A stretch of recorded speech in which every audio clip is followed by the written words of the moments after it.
We decided to put together a short video on the 5 most commonly asked questions that we get here at Roadtrafficlaw to help people who come onto the website who perhaps don't feel that they want to phone or fill in the form that's on the site, so we would give them some information in this short video.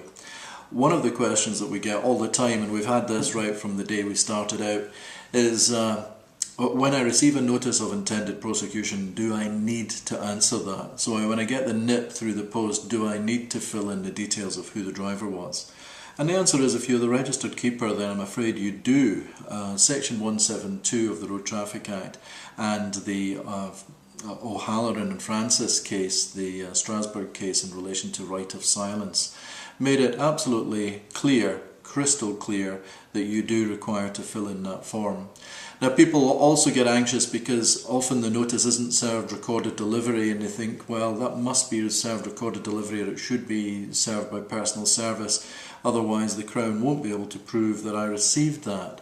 And while there's an element of truth in connection with that, I wouldn't rely on it, because the Crown have other ways of proving that they served the notice.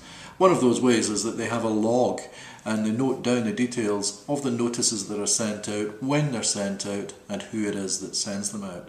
And the High Court in Scotland have ruled that that's sufficient evidence that they've sent out the notice. Now, that's important because these notices have a time limit that goes with them.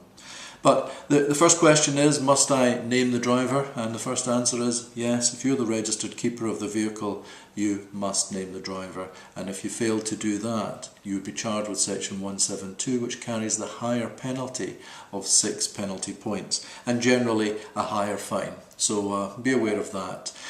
Second question that we often get asked is, if there is a mistake on the ticket that the police officer has given me when you've been pulled over for speeding or running a red light or using your mobile phone, if there's a mistake on that ticket, is that a fundamental flaw and something that I can rely upon?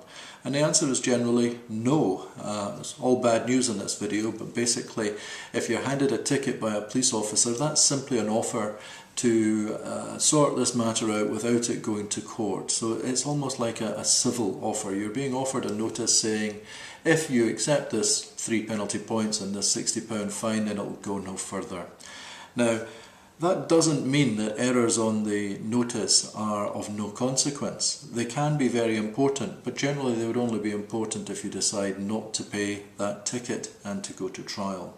And then they become important evidentially, because if a police officer has noted perhaps the wrong registration number or other wrong details, that may be something that you rely upon in relation to your case when you come to court.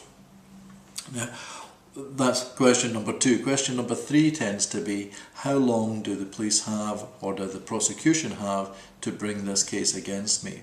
And there's a couple of time limits here that are important.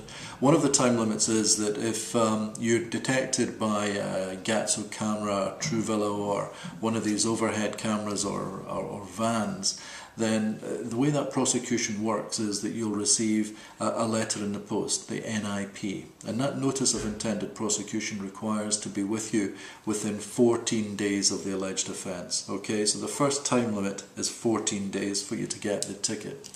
Now, one of the issues that tends to arise there is people will contact us and say, well, I haven't received the notice of intended prosecution within 14 days. Is that an end of the matter? And sometimes it's not. If the vehicle is a leased vehicle, if the vehicle is a company vehicle, if it's not registered in your name, then there is still a live issue there, because the time limit doesn't exist in relation to that type of situation. So the time limit is really for registered keeper. If you're the registered keeper, then yes, that 14-day time limit is of the essence. If you're not the registered keeper and the vehicle was a company vehicle or the like, then there's another issue there.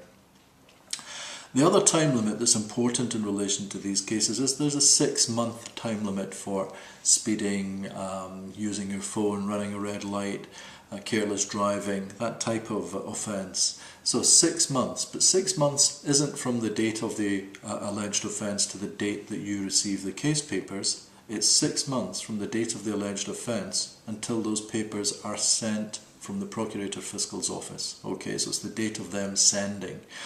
That's important because we get people phoning and saying, well, I'm going to be out of the country for X period of time, so would that suit if I'm out of the country and they can't actually serve the case papers on me?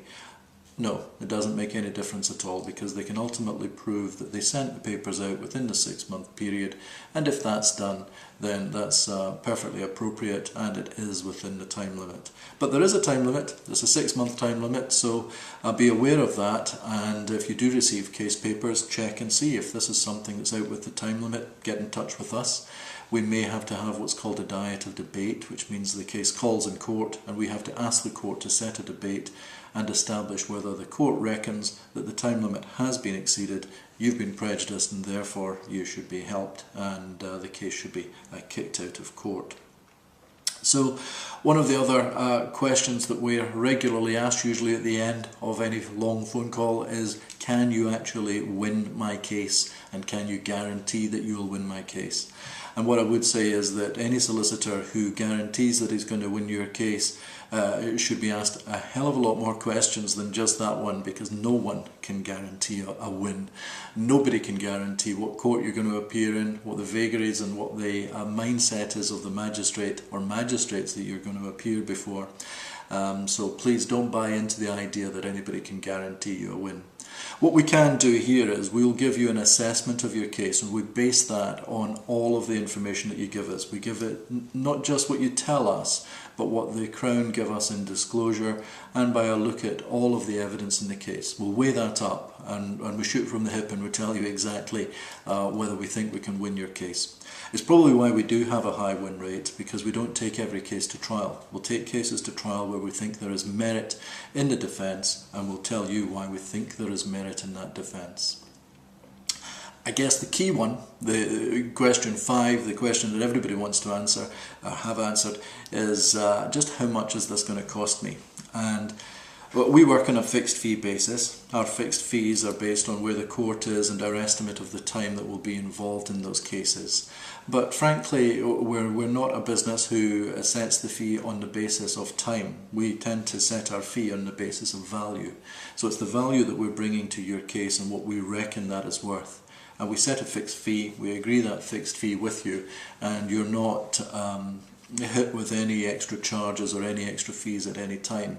And believe you me, cases can run away with themselves, and you can have adjournments in cases that are put off for one reason or another, and you have no control over that. So the fixed fee does make a great deal of sense for people.